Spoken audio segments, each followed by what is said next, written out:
Subscribe गर्नुहोस् भुपेन्द्रकुमार च्यानललाई। छेउमा रहेको यहाँ बेल आइकनलाई पनि थिच्नुहोस् अल गरेर। Morning, happy new year 2021। 2020 बितिसक्यो।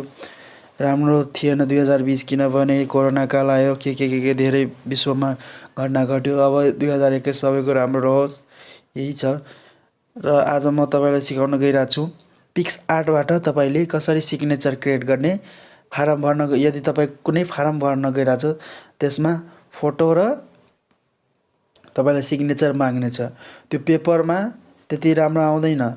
पेपरमा प्लेन पेपर गर्नुपर्छ नि हुन्छ, तर प्लेन पेपरमा राम्रो आउँदैन। तर यसमा पिक्सआर्टमा तपाईँले कसरी सिग्नेचर क्रिएट गर्ने त्यसै गर्ने भिडियो। सबभन्दा पहिला तपाईँ पिक्सआर्ट डाउनलोड गर्नुहोला प्ले स्टोरबाट। डाउनलोड गर्नु पिक्सआर्ट, त्यसपछि पिक्सआर्टको लोगो यस्तो हुन्छ। पिक्सआर्ट डाउनलोड गरिसकेपछि ओके गर्नुहोला, ओपन गर्नुहोला।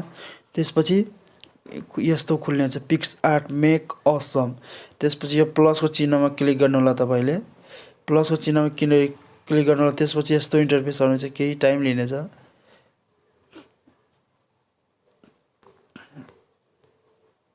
त्यसपछि तपाईँले देख्न सक्नुहुन्छ यहाँ तल स्क्रोल डाउन गर्दै जानुहोला। तपाईँले यहाँ तल लेखेको छ यहाँ पिक क्यानभास। यो पिक क्यानभासमा क्लिक गर्नुहोला तपाईँले। पिक क्यानभासमा क्लिक गर्नुहोला।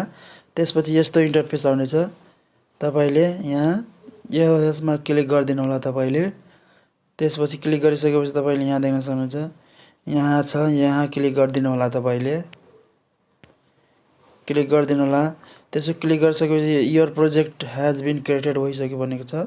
यो स्क्रोल डाउन गर्नु होला यहाँ तपाईँले। यहाँ यसरी स्क्रोल डाउन गर्नु होला। त्यसपछि तपाईँले देख्न सक्नुहुन्छ यहाँ लेखेको छ ड्रो। यहाँ ड्रो, यो ड्रोमा क्लिक गर्नु होला तपाईँले।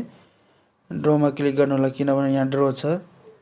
यहाँ ड्रोमा क्लिक गरिसकेपछि यस्तो इन्टरफेस आउँछ। अब यहाँ ड्रोमा देख्न सक्नुहुन्छ तपाईँले। ड्रोमा क्लिक गरिसकेपछि यस्तो इन्टरफेस आउँछ। यहाँ ड्रोमा क्लिक गर्नु होला। त्यसपछि तपाईँले यहाँ देख्न सक्नुहुन्छ यहाँ इरेजरको चिन्ह छ र यहाँ पेनको चिन्ह छ। तपाईँले देख्न सक्नुहुन्छ यहाँ त यो पेनको चिन्ह छ, यहाँ यसमा क्लिक गर्नु होला तपाईँले।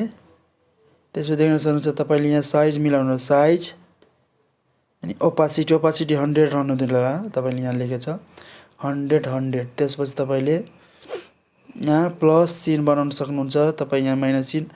त तपाईँ के राख्नु होला, यसको साइज मिलाएर 36 राख्नु होला, राम्रो हुन्छ।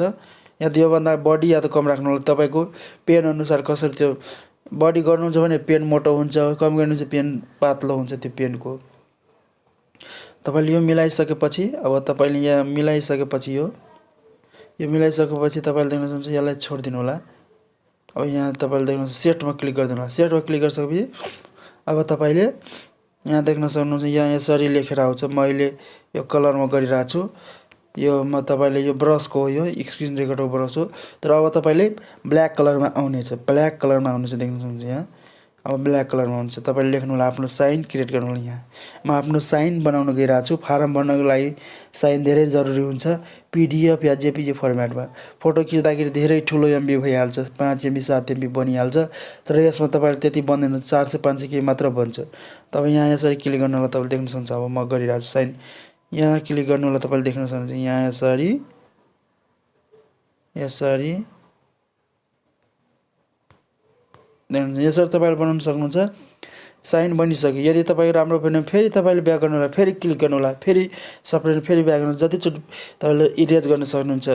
इरेज यहाँबाट तपाईँले गर्न सक्नुहुन्छ। यहाँ थिच्दाखेरि इरेज हुन्छ। यहाँ जस्तै कि यहाँ थिच्यो भने इरेज हुन्छ। जस्तै म तपाईँले थिच्न गइरहेको छु, देख्न सक्नुहुन्छ। यहाँ क्लिक गर्यो, इरेज भइहाल्यो। देख्न सक्नुहुन्छ यसरी इरेज हुन्छ। फेरि म बनाउन गइरहेको छु। त यो मलाई धेरै मोटो लागिरहेको छ, त्यही भएर म पातलो बनाउन गइरहेको छु। 36 छ, यसलाई म 30 बनाउन गइरहेको छु किनभने धेरै मोटो लागिरहेको छ। 25 बनाइदिन्छु। त्यसपछि सेटमा क्लिक गरिदिनु होला। यहाँ अब म साइन क्रिएट गर्न गइरहेको सिग्नेचर। यहाँ देख्न सक्नुहुन्छ यसरी हो, यसरी तपाईँले बनाउनु होला। त यसरी यो भइसक्यो। त्यसपछि तपाईँले यहाँ क्लिक गर्नु होला। तपाईँले यसमा क्लिक गर्नु होला। त्यसपछि क्रिएट भइसक्यो, देख्नुहुन्छ यहाँ। अब सेभ तपाईँले यहाँ गर्नु होला। यहाँ यसरी सेभ गर्नु होला, सेभ हुन्छ। अब लेखेर आयो त तल सेभ छ, यो सेभमा क्लिक गर्नु होला। सेभमा यसमा क्लिक गरिदिनु होला अनि यहाँ लेखेको छ सेभ, यो सेभमा क्लिक गरिदिनु होला तपाईँले। सेभ भइसकेपछि सेभ टु ग्यालेरीमा गइसक्यो। तपाईँले यसरी देख्न सक्नुहुन्छ। यो ग्यालेरीमा तपाईँले चेक गर्नु होला गइसकेको छ, ग्यालेरीमा सेभ भइसकेको छ। तपाईँले यसरी अपलोड गर्न सक्नुहुन्छ। कुनै पनि फारम भर्दाखेरि सिग्नेचर चाहिन्छ, त्यो तपाईँले यसरी बनाउन सक्नुहुन्छ। अहिले जस्तै कि अनलाइन फारम भयो, जस्तै कि लोकसेवाको फारम बागमती प्रदेशको भयो, त्यो तपाईँले सङ्घको भयो, अरू प्रदेश पनि बिस्तारै खुलिरहेको छ, त्यसमा तपाईँले यसरी बनाउन सक्नुहुन्छ। त यही भिडियो थियो, सानो छोटो। यदि भिडियोमा नयाँ हुन्छ भिडियोलाई च्यानललाई साथै लाइक र सेयर र कमेन्ट पनि गर्नु, साथै भिडियोलाई लाइक सेयर कमेन्ट पनि गर्नु, च्यानललाई सब्सक्राइब पनि गर्नु। थ्याङ्क यू सो मच, धन्यवाद।